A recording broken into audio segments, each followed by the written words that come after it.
మీరు southern certificate తెచ్చుకుంటే నేను పెన్షన్ ఇప్పిస్తాను. సదరన్ ఎంత వయసా? అవును, పెన్షన్ ఊరికి వస్తుంది, నాన్నకు వస్తుందా? ఏంటి ఏమన్నా మొత్తం పెన్షన్ ఆగిపోయిందా?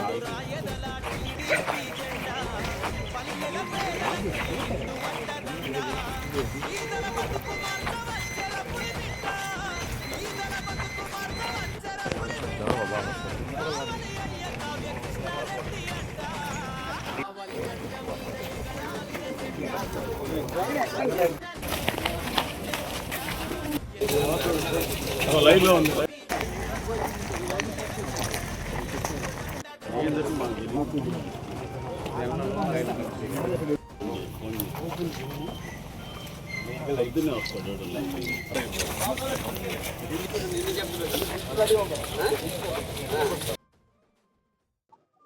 ఈ రోజున కావలి మున్సిపాలిటీలో ఉన్నటువంటి 29వ వార్డుకు సంబంధించి బాపూజీ నగర్ని సందర్శించడం జరిగింది.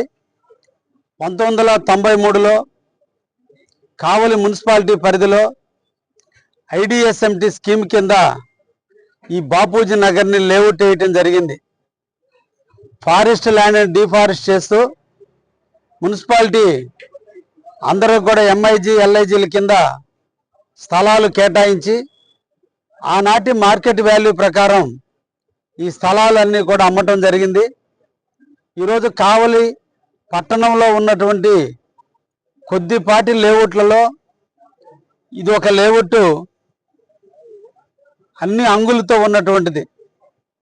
అయితే కాలక్రమేణా పాలకుల యొక్క నిర్లక్ష్యం, ఈ ప్రాంతంలో సిమెంట్ రోడ్లు కానీ డ్రైనేజీ వ్యవస్థ కానీ కనుమరుగైనటువంటి పరిస్థితుల్లో ఈ ప్రాంత ప్రజలు ఇబ్బందులు పడుతున్నటువంటి పరిస్థితుల్లో నేడు ఈ కాలనీకి నేను రావటం జరిగింది. ఈ సందర్భంగా ఈ కాలనీకి 5 కోట్ల రూపాయల నిధులు ఈ కాలనీకి ఇవ్వటం జరిగింది. గౌరవనీయులు మున్సిపల్ శాఖ మంత్రివర్యులు పొంగూరు నారాయణ గారి ద్వారా ఈ కాలనీలో ఉన్నటువంటి 60 అడుగుల రోడ్డుకి 1 కోటి రూపాయలు వారి ద్వారా నిధులు తీసుకురావడం జరిగింది. అదేవిధంగా ఐడిఎస్ఎంటీ ప్లాట్లలో ఉన్నటువంటి నిధుల నుంచి 3.5 కోట్ల రూపాయలు ఈ వార్డుకి కేటాయించడం జరిగింది. నుడా కింద 50 లక్షల రూపాయలు కేటాయించడం జరిగింది. ఈ రోజున అన్నీ కూడా టెండర్ ప్రాసెస్లో ఉన్నాయి.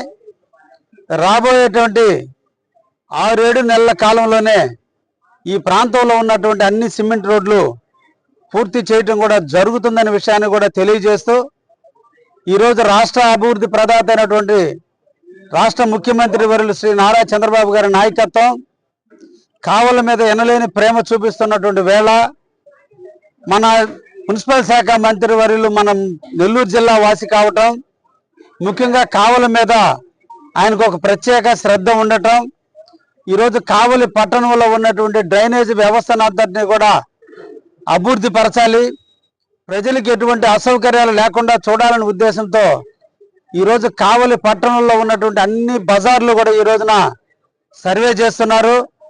ఎక్కడైతే స్ట్రోమ్ వాటర్ డ్రైన్లు కానీ డ్రైనేజీలు కానీ లేదంటే పాత డ్రైనేజీలు అస్తవ్యస్తమైన వాటిని కానీ అన్నిటికీ కూడా నిధులు వెచ్చించేదానికి ఈరోజు సర్వే జరుగుతుంది. అతి తొందరలోనే కావలిలో డ్రైనేజీ లేని రోడ్డుగా కావలిని తీసుకురావడంలో నేను కూడా కృషి చేయబోతున్నాను. కావలి పట్టణ ప్రజానీకానికి అందరికీ తెలియజేస్తున్నాను, కావలి ప్రజలకి దాహార్తిని తీర్చేటువంటి అమృతం పథకం ద్వారా కావచ్చు, యుఐడిఎఫ్ కింద ఈరోజు 33 కోట్ల రూపాయల నిధులు ఈరోజు ఆల్రెడీ టెండర్లు పిలవడం జరిగింది. దాదాపు సిమెంట్ రోడ్లకి దాదాపు 25 కోట్ల రూపాయలు ఇప్పటికే టెండర్లు పిలవడం జరిగింది. అదేవిధంగా డ్రైనేజీకి అన్నిటికీ కూడా ఈరోజు ఎస్టిమేషన్లు వేయడం జరుగుతుంది. దాదాపు సుమారు 80 కోట్ల పైన డ్రైనేజీలకు అవసరమని చెప్పి కూడా ప్రాథమికంగా నివేదికలు కూడా తయారు చేయడం జరిగింది.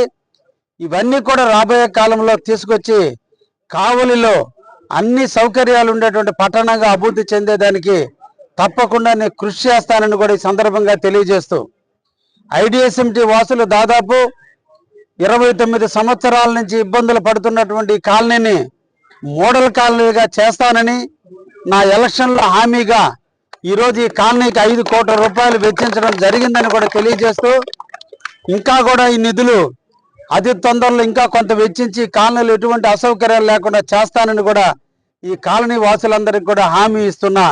కావలి ప్రజానీకానికి ధన్యవాదాలు తెలియజేస్తున్నా. Thank you.